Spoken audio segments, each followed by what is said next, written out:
So Project Rebirth has been out for approximately 2 weeks now, and during that time since the release I have been playing it quite a lot. So I just wanted to make this kind of quick video explaining a bit about what the game is, what kind of features it has, what you can expect from it, and of course also if I think it's worth buying or not. And I guess let's just start off with what the game actually is. So Project Rebirth is a very chill, very slow-paced 2D city building game. And the really cool and unique part about it is that every single player of the game builds on the exact same world map. So all of these city icons that you can see here, each one of those is a city placed and built by a player. And yeah, as you can also see, the map is literally a 1-to-1 scale Earth. So yeah, there is quite a lot of space, even though it looks quite crowded over here in Europe, for example. And actually, that is the first thing that I wanted to talk about, the slow pace of the game. I mentioned briefly that the game is super slow paced, and I really mean that.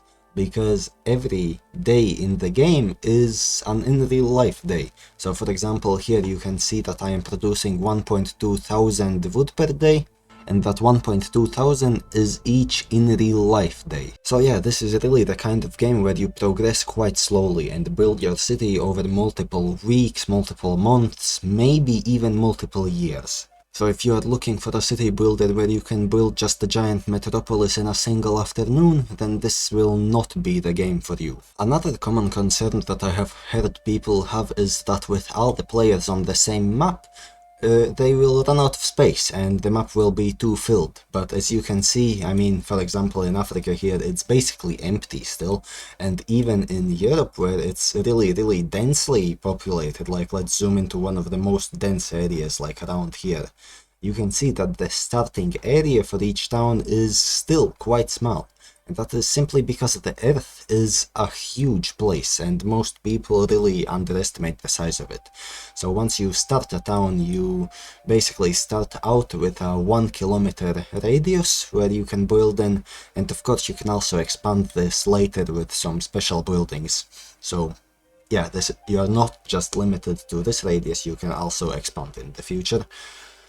And yeah, running out of space is basically not really a concern. I mean, in some places, like here in London, for example, there will be some towns that are touching each other, and in that case, the town that was there first gets the full radius, and the town which was placed second gets a kind of partial half-moon circle, if that makes sense. But yeah, there is still a lot of space here. So yeah, the map is not going to run out of space, basically. Next, I want to just quickly talk about some of the basic mechanics of the game. Like, as you can see, there are 3 different types of icons, and those are the 3 different biomes that are in the game. There is a stone-themed biome, there is a wood-themed biome, which is kind of most of Europe, like over in Germany here, and there is a clay-themed biome, which is kind of more of a deserty theme, if that makes sense. Now, each of these biomes uses a different main resource to construct buildings, and of course all of the buildings look different in each biome as well. So for example, in the wood biome, the main resource is going to be, well, wood, and in the stone biome, the main resource will be stone. And also in each biome respectively, that main material, you could say, is a lot easier to produce. There is kind of like a boosted rate of production for it, if that makes sense. So there are both benefits and drawbacks to building in each biome. Let's actually go ahead and zoom into my city here. And yeah, as you can see, this is a wood-themed city.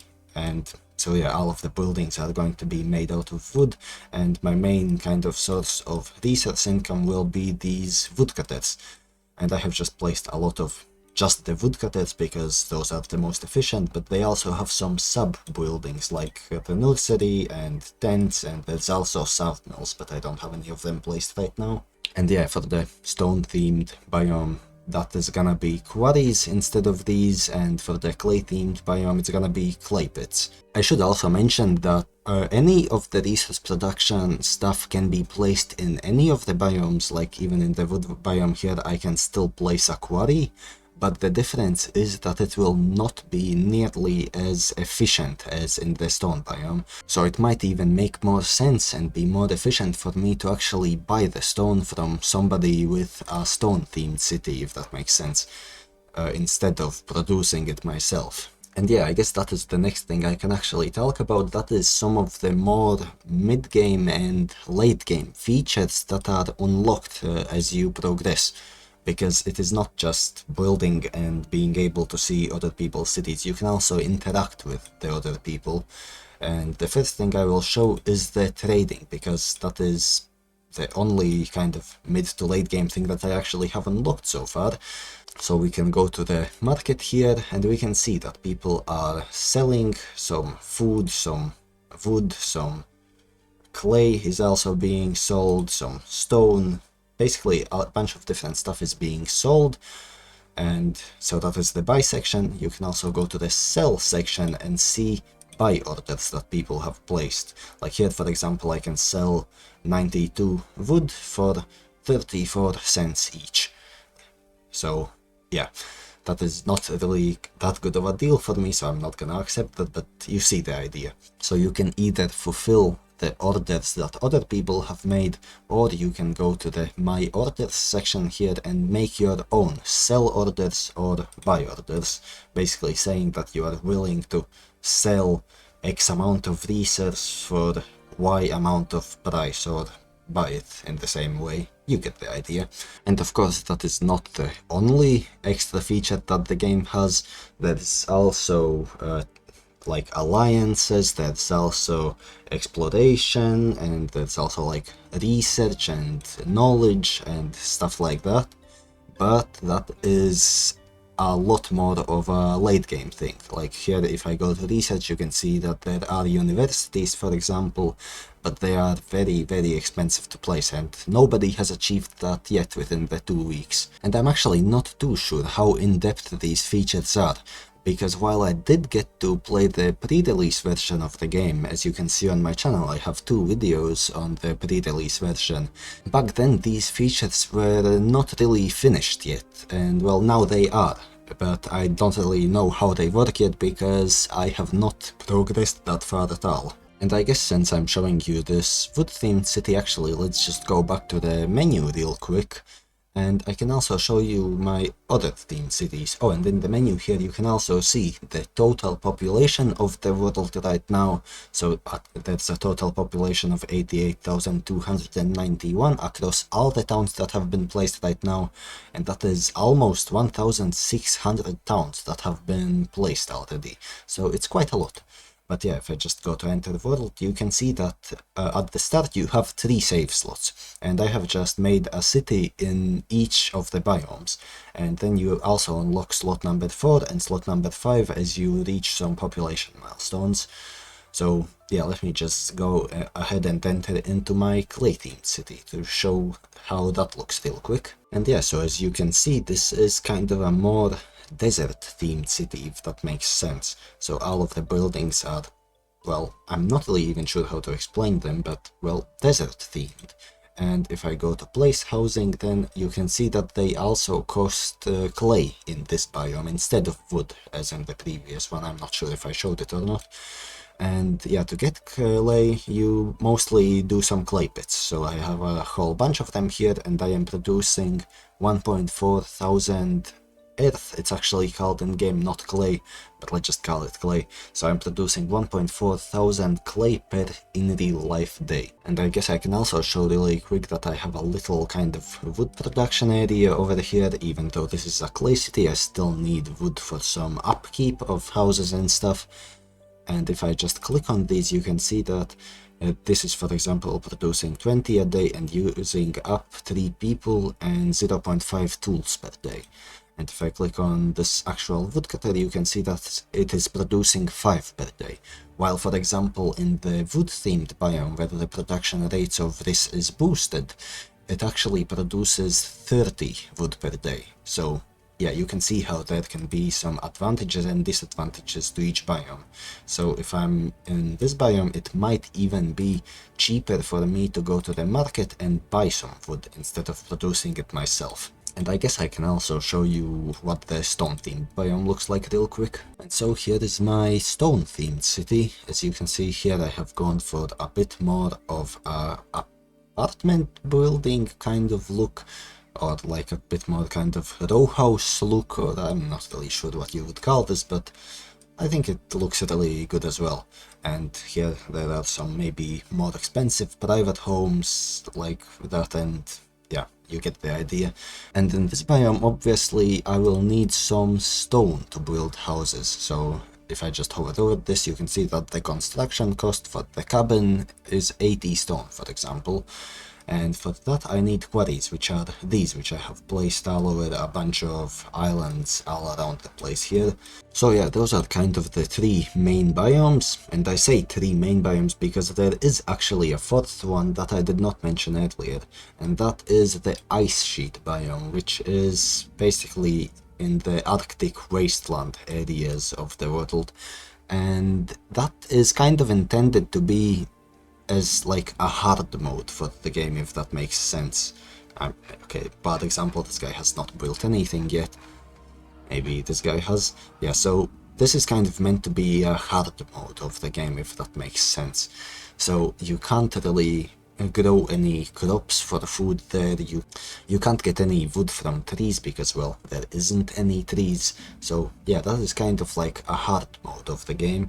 I do not suggest starting with that, I instead suggest starting with one of the normal biomes. So yeah, as you can see, there is a lot of cities, and also in the USA there is a lot.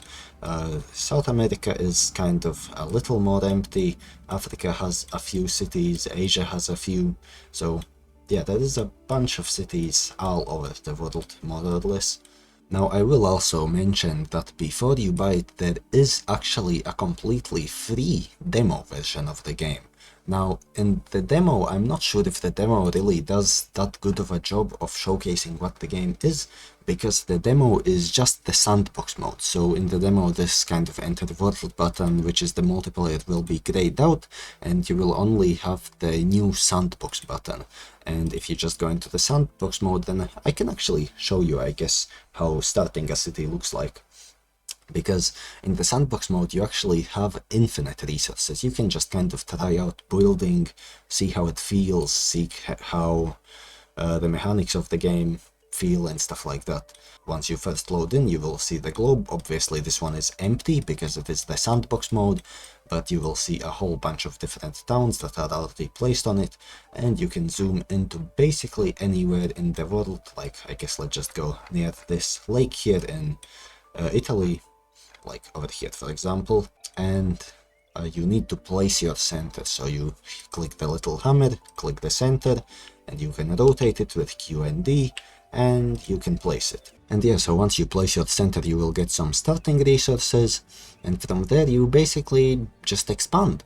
And one quick tip that I will give is that if you are, for example, in the wood biome like I am here, then you can like place some houses and stuff first, just to get some population. It won't show here because, again, sandbox mode, but these will each give you some population, some available workers, I guess you can say, and then you can go to resources and place a woodcutter, like out here for example, and then around the woodcutter you can place some maybe sawmills, even though the sawmills are one of the least efficient things in the wood biome itself.